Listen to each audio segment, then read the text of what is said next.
భీమవరం మార్కెట్లో వినియోగదారులు కూడా చాలామంది ఉదయం నుంచే ఈ చేపలు రొయ్యలు కొనుగోలు చేయడానికి వస్తారు. అంటే ఎందుకంటే తాజా సరుకు అయితే ఇక్కడ లభిస్తుందని చెప్పాలి.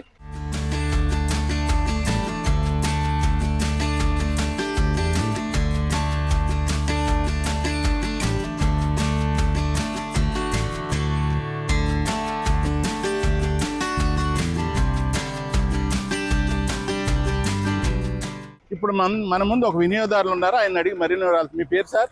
సార్ నా పేరు చంటి గారు. చంటి గారు ఇవాళ ఏం కొన్నారు? చేపలు చాలా రొయ్యలు చాలా రకాలు కొన్నట్టున్నారు.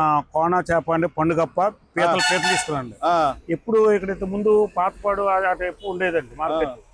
ఇక్కడ వచ్చిన తర్వాత పాపం 2 గంటల నుంచి 5:30 వరకు ఒక మార్కెట్ జరుగుతుంది. అవునండి.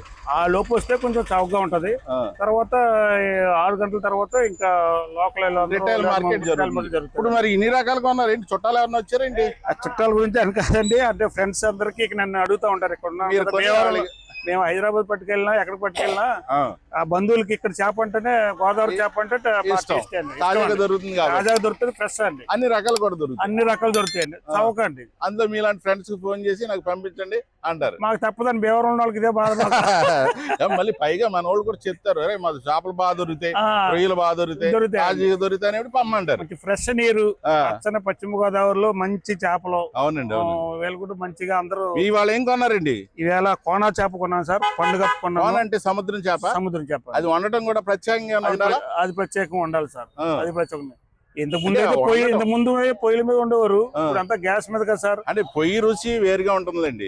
కట్టెల పొయ్యి మీద వండింది బాగుంటుంది అంటారు. మా అమ్మమ్మ గారు తాతయ్యలు ఉన్నప్పుడు వాళ్ళు బాగుండేదండి, అన్ని కలిపేసిన బాగుండేవి. ఇప్పుడు వీళ్ళంతా చేప అంటేనే సాయంత్రం వండుకుని పొద్దురు తినాలంటారు, నిజమేనా? అవి ఇది సార్ అక్కడ పులస చేప అవి ఏంటంటే నైట్ వండేసుకుని మలుగుపాము ఇలాంటివన్నీ కూడా రాత్రిపూట వండుకుని పొద్దురు తినాలి. బ్రహ్మాండం అండి. అవునండి. టిఫిన్ లో కానీ భోజనం కానీ బాగుంటుంది. కొన్ని వేడి వేడిగా తింటే బాగుంటాయి, కొన్ని ఏమో. అవునండి. ఈ రోజు కొన్నాయండి? ఈ రోజు కొన్నాయన్నారు? ఏంటి పీతలు తీసుకున్నాను సార్. పీతలు ఎలా ఉన్నాయండి రేట్లు? బాగున్నామండి. అంటే బిఫోర్ వచ్చేవాళ్ళు సార్, 2 గంటల ఎక్స్పోర్ట్ పీతలు వస్తాయి ఇక్కడికి. ఎక్స్పోర్ట్ పీతలు కూడా ఉంటాయండి. అవి రేట్ ఎక్కువ, రేట్ ఎక్కువ, 600, 700 అలా. మామూలుగా మనకి సామాన్యమైన పీతలు తక్కువ, 400, 300. ఎక్స్పోర్ట్ పీత అంటే అది ఏదో ఇరక్కూడదు ఏదో అంటారు. అవును సార్, అది తెలిసిపోద్ది. గట్టిగా గుడ్డి పీత ఇవి కూడా ఉంటాయండి. ఈ నొక్కు చొక్కు చూసుకోవాలండి పీతకి, లేదంటే మోసపడిపోతాం. మీ ఇంట్లో బాగా వండుతారేంటండి నాన్ వెజ్? మంచిగా తింటా ఉంటారు సార్. అంటే వంట కూడా బాగుండాలిగా, ఆవిడ బాగుండాలి కదా. వంట వాళ్ళకి అలవాటు అయిపోయింది. అంటే మీరు ఇలా బంధువులకి వాళ్ళకి వీళ్ళకి ఫ్రెండ్స్ కూడా పట్టుకెళ్తా ఉంటే ఇంటికి కూడా పట్టుకెళ్ళాలి, కొద్ది గొప్ప పట్టుకెళ్ళాలి కదా సార్. అవునండి. అవును, బాగుందండి. వెరీ గుడ్ సార్, చాలా బాగుంది. Right sir. Okay sir, thanks. Bhimavaram చేపల మార్కెట్ అంటేనే ఆంధ్ర రాష్ట్రంలో తెలియని వారు ఉన్నారు. ఎందుకంటే ఇక్కడ తాజా చేపలు దొరుకుతాయి. ఇక్కడ ఎగుమతిదారులు అలాగే కొనుగోలుదారులతో ఎప్పుడు బిజీగా ఉన్నప్పటికీ ఇక్కడ మహిళా వ్యాపారస్తులు కూడా ఎక్కువే. ఇక్కడ వ్యాపారం చేసే వాళ్ళంతా కూడా ఇది రిటైల్ మార్కెట్. ఇది 1 గంట పోయిన తర్వాత చాలా బిజీగా ఉంటుంది. ఇప్పటి వరకు మనం చూసిందంతా కూడా హోల్సేల్ మార్కెట్ అయితే ఇది రిటైల్ మార్కెట్.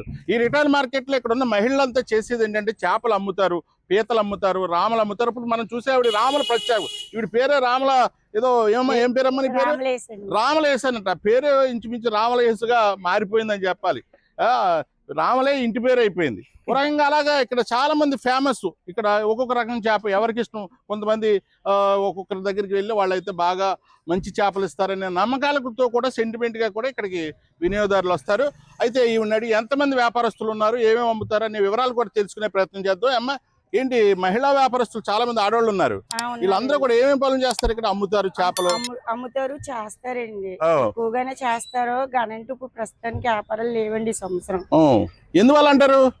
ఎక్కడికక్కడ రోడ్డు మీద కొట్లు ఎక్కువైపోయినాయండి. చిన్న షాపులు బాగా ఎక్కువైపోయినాయండి. ఇదే మార్కెట్ అండి, ఇంకెక్కడ మార్కెట్ అన్నది ఉండేది కాదండి. ఎప్పుడైనా వెళ్తే ఇల్లంటే వెళ్ళియండి. ఇప్పుడు అలా కాదు, ఎక్కడికక్కడ చిన్న షాపులు తీసుకుని పెట్టేస్తున్నారండి. మీరు ఏ రకాలు అమ్ముతారు ఇక్కడ? నేను అన్ని రకాలు అమ్ముతానండి. ఇదేం చెప్పండి? పండుగప్ప. కింద ఉన్నాయి సొరలండి. సొరలమ్మా. పండుగప్ప సొరలు అంటే ఇవన్నీ సముద్రం చేపలే. ఇది ఎన్ని కేజీలు ఉంటుంది? 5 కేజీలు. 5 కేజీలు. ఈ రొయ్యలు మామూలుగా వనామీ రొయ్యలు. ఈ పీతలు మామూలుగా ఎక్స్పోర్ట్ పీతల, మామూలు పీతలు? ఎక్స్పోర్ట్ పీతలే. ఈ సంవత్సరం అయితే మార్కెట్ డల్ గా ఉందంటారు. చాలా డల్ అండి. ఇప్పుడు గవర్నమెంట్ ఈ మధ్య మీలాంటి వ్యాపారాలు చేసుకునే వాళ్ళకి రుణాలు కల్పిస్తున్నారు. మరి మీకు అవన్నీ తెలుసా? తెలియదండి. మరి అప్లై చేసుకుంటే మీకు రుణాలు సబ్సిడీలు వస్తాయి కదా. కేంద్ర ప్రభుత్వం కొన్ని రుణాలు ఆక్వా ఎంపేడా ఉంది కాబట్టి ఎంపేడా ఆధ్వర్యంలో ఇస్తున్నారు. అవి కూడా చూసుకోండి, ఎందుకంటే అది సబ్సిడీ వస్తుంది, మహిళలకు కూడా ఇస్తారు. మీరు రామలు కూడా అమ్మేవారు కదా, ఈ సంవత్సరం ఎలా ఉందండి రాములు? అసలు లేదండి, రేట్ అయితే బాగా ఉంది కానీ 100%లో 10% దొరికిందండి ఈ సంవత్సరం. దాని వల్ల వ్యాపారం లేదండి ఎవరికి. అదేనండి, బాగా దారుణం. చెరువుల్లో కూడా కాయలేదండి, వేసినట్టు సీడే చచ్చిపోయింది. లేదండి. మరి మళ్ళీ మార్కెట్ ఎప్పుడు స్టేబుల్ అవుతుంది అంటారు? ఎప్పుడు మళ్ళీ రామలు ఇవన్నీ ఎప్పుడు వస్తాయంటారు? వచ్చే నెల నుంచి సీడ్ దొరికేద్దండి. మీ దగ్గర మళ్ళీ మీ దగ్గర రామలు కొనాలంటే ఎప్పుడు రావాలంటారు? ఇంకా దీపావళికేనండి. దీపావళి నుంచే మళ్ళీ రామలు దొరుకుతాయి. ఇంకా ఇప్పుడు దాకా దొరకవేండి. అప్పటి వరకు ఈ చేపలు, రొయ్యలు, పీతలు అమ్ముకోవడమే. అమ్ముకుంటామండి. ఓకేనండి, అది పరిస్థితి. మహిళా వ్యాపారస్తులు అయితే ఇక్కడ మహిళా వ్యాపారస్తులు ఎంతమంది ఉంటారు సుమారు చేసేవాళ్ళు?